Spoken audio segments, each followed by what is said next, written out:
Our first guest is a talented actor who was featured in a new music documentary entitled I Trust You to Kill Me. It premieres November 11th at 9 p.m. on VH1. Here's Kiefer Sutherland, ladies and gentlemen.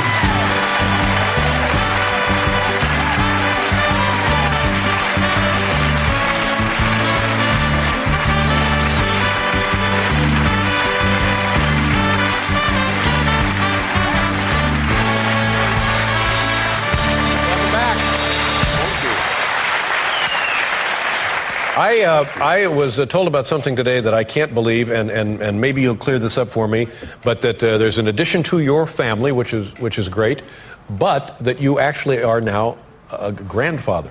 Yes, I have a grandson. It's a little complicated. Well, good for you. How is it complicated? How does it work?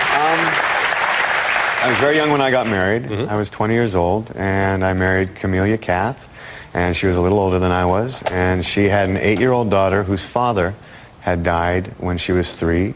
Her father was a phenomenal guitar player for the band Chicago, and his name was Terry Kath, and I've raised their daughter since she was 8. Right. And she met a young actor on a film that I was making, and they became friends, lied to me for about 2 years about seeing each other. So you thought maybe something was up at the time, but they didn't tell you. No, but everybody I knew on 3 continents did, so it was pretty hard to hide. And had you cautioned either one about the relationship? I think he probably had an understanding of my reaction, yeah, which is probably why he lied for a couple of years. But then he was wonderful. He came over to the U.S. and asked for her hand in marriage, and who was I to say no? Yes. So, and now they have a beautiful 1.5-year-old boy. Wow, good for you. Well, that's very exciting, isn't it? Yeah. And can I ask how old you are? I am almost 40. Almost, and have a grandson. Yeah. Is it a grandson? I'm sorry? Grandson. Grandson, yes. Well, congratulations Thank again. you very much. That's very nice. Tell me a little bit about your father, Donald Sutherland, who, me being older than you, I remember seeing Donald Sutherland in one great film after another. And you won't find a better actor. Yeah, and did you know that at the time? Well, I found out, actually, the way I found out, I was about 18 years old when VHS kind of hit the market. And I was obviously too young to watch a lot of the films like MASH, Don't Look Now, 1900s, just phenomenal movies. And so when I was 18, I managed to get them all on videotape. And I remember I watched Fellini's Casanova, 1900, Don't Look Now, MASH, Kelly's Heroes, all in like 2 or 3 days. And I was just amazed at the versatility and just how amazingly talented he was as an actor. And then I was embarrassed that I didn't know that as his son. And I remember one of the nicest moments we had, I phoned him to tell him that I was embarrassed about that. And it kind of brought us closer together, and I was starting to work as an actor at that point. And it gave us some common ground that I think we didn't have because I left home so early and he worked so much. That's great. Yeah, it's a wonderful thing. Nice. Yeah. And when you yourself are acting, do you hear anything in your head that your father, do you have any feelings that you know are from your father as you're doing what he did? You better be good. You're saying that a lot. Don't embarrass me, you better be good. The one piece of advice that I do remember him giving me, and it seems so simplistic, is don't get caught lying. If you try to lie in a performance, they'll find it.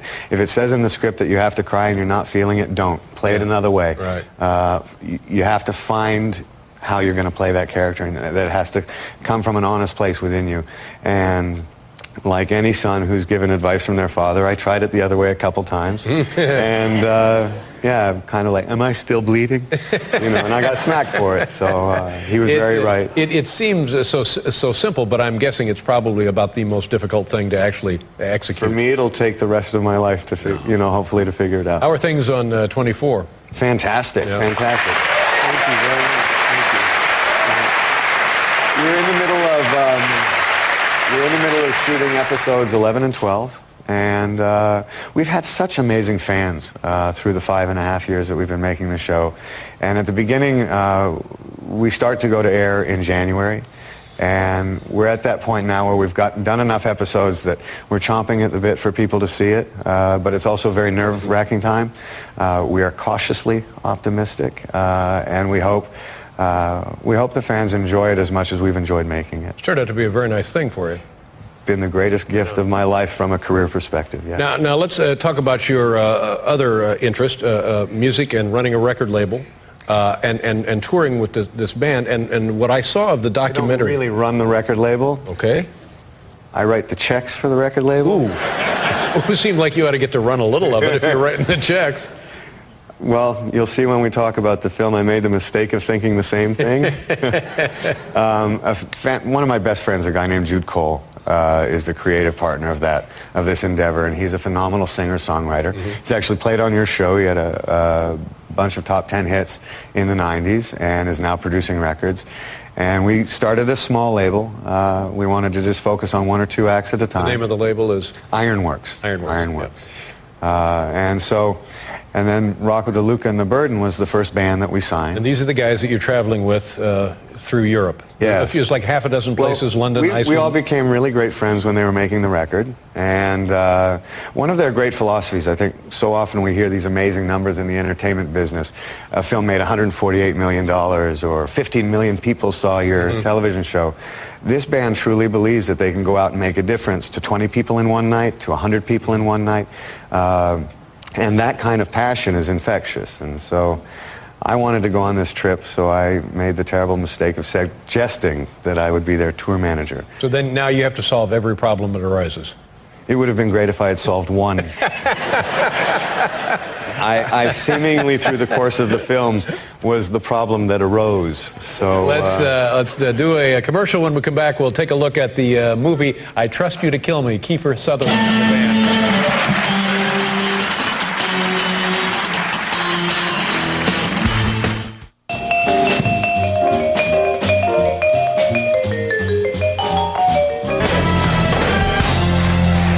Boy, nice Little going, Terry Paul. Cat. That's very, very nice. You should rest in case. The song that they were just playing, 2506 to 4, Great Chicago hit. My daughter's father wrote that song. Wrote the song. Yeah. Great. The documentary that we were talking about, the band will be on a little bit later in this program, and we're going to look at a clip from the film now. Kiefer, tell us what it's going to be about.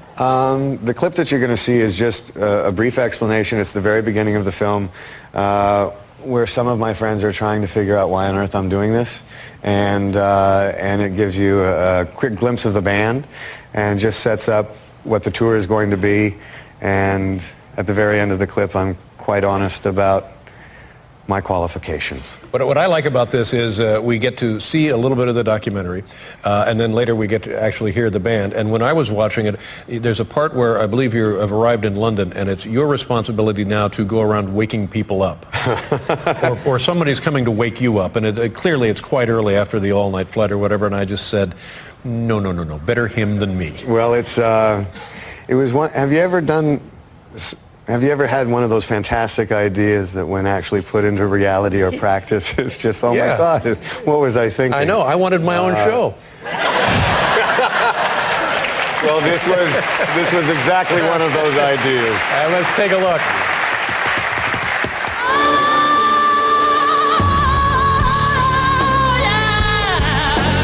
Music transports me emotionally faster than anything. As an artist, I think he's absolutely pure.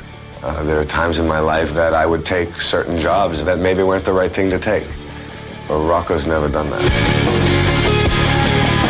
The most excited I've ever seen Kiefer, talking about the tour, talking about the band that he's helping get off the ground. He's kind of playing their tour manager. Now, if you know Kiefer well, organization is not his middle name. I have no idea what we're doing. Vote of confidence for the band. I Trust You to Kill Me. You can see it beginning November 11th, 9 p.m. on VH1. We'll look for the band in a couple of minutes. Thank you very much. Always a pleasure. Congratulations on the great. We'll be back, everybody.